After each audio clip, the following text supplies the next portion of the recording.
Hey everybody, welcome to the Mark Parham Podcast. You can follow me online by going to Mark Parham Podcast on Spotify, and I should pop up.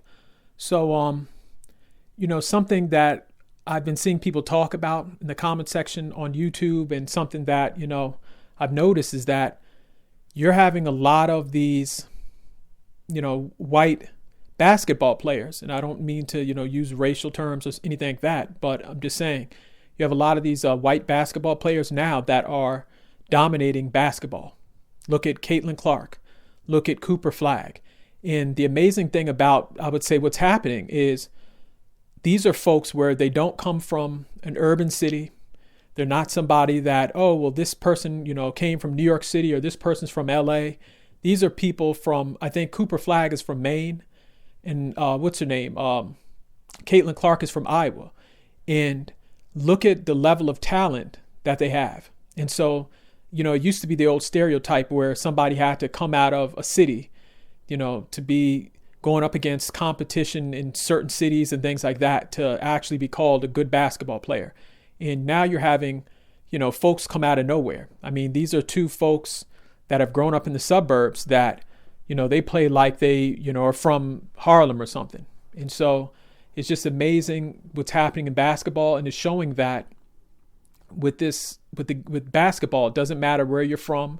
It doesn't matter if you're from a city. It doesn't matter if you're from high school in the inner city that has good players. It doesn't matter, certain factors that, people always would stereotype and say, this person has to come out of this basketball school or that basketball school. It's like you look at Cooper Flagg and if you look at Caitlin Clark, they came out of two high schools that aren't necessarily, you wouldn't necessarily say, these are basketball high schools in, let's just say, Los Angeles or something.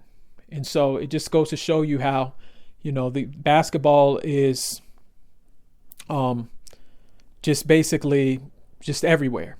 And I think it's good for the game. I think now it's good that you're getting players that can come out of a small town somewhere, a rural town somewhere, and actually, dominate, basketball. I think it's very good. And if the NBA is smart and the WNBA are smart, these are two players that you want to really market.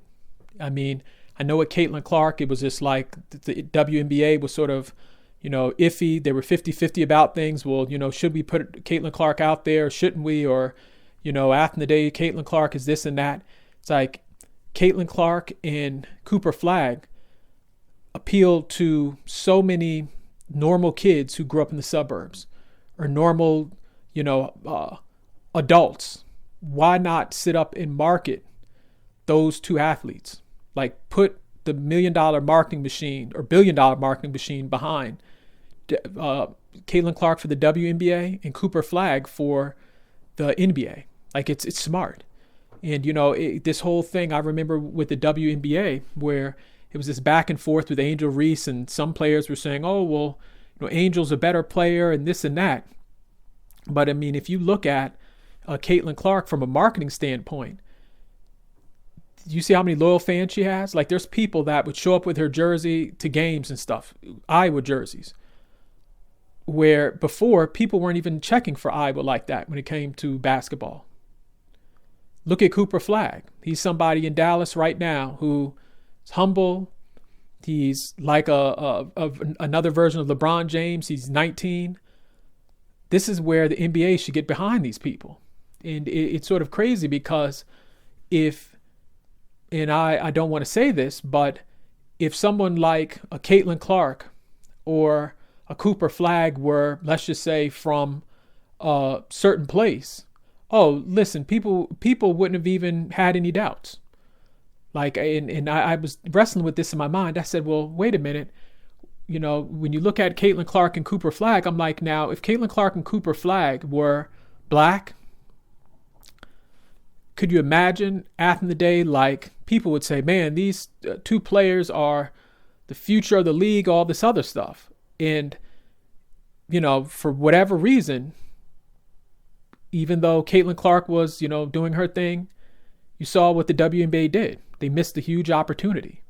And so I would say that these are two players, Caitlin Clark and Cooper Flagg. They have a universal appeal to, just the everyday basketball fan. These are two folks that are going to drive ticket sales. And these are two folks that, folks are going to get behind them with merchandise and things like that because they feel, wait, I can relate to a Cooper Flagg or a Caitlin Clark. They're not from, let's say, Los Angeles or New York City. And so if the NBA and the WNBA were smart, put that marketing behind two of these players. And guess what? Revenue will come out of the air. And so that's just my opinion. It's going to be very interesting to see Caitlin Clark, when she goes to the Olympics, and it's going to be very interesting to see. I think Caitlin Clark did play in some Olympic game or something like that. I'm not sure, but it's going to be very interesting to see, their careers over time when they start, winning gold medals and things like that. I mean, can you imagine the publicity and the coverage that's going to happen to the sport of basketball when, you see someone like Caitlin Clark and Cooper Flagg winning gold medals for America? Like, that's just a marketer's dream right there. And so, again, if the NBA and the WNBA were smart, Cooper Flagg and Caitlin Clark are two folks that both leagues should get behind. And also, it's just like, look at what they're doing as far as not getting in trouble, as far as being humble. Can't beat that. So in the comment section, let me know how you feel. And that's all I have to say. Thank you.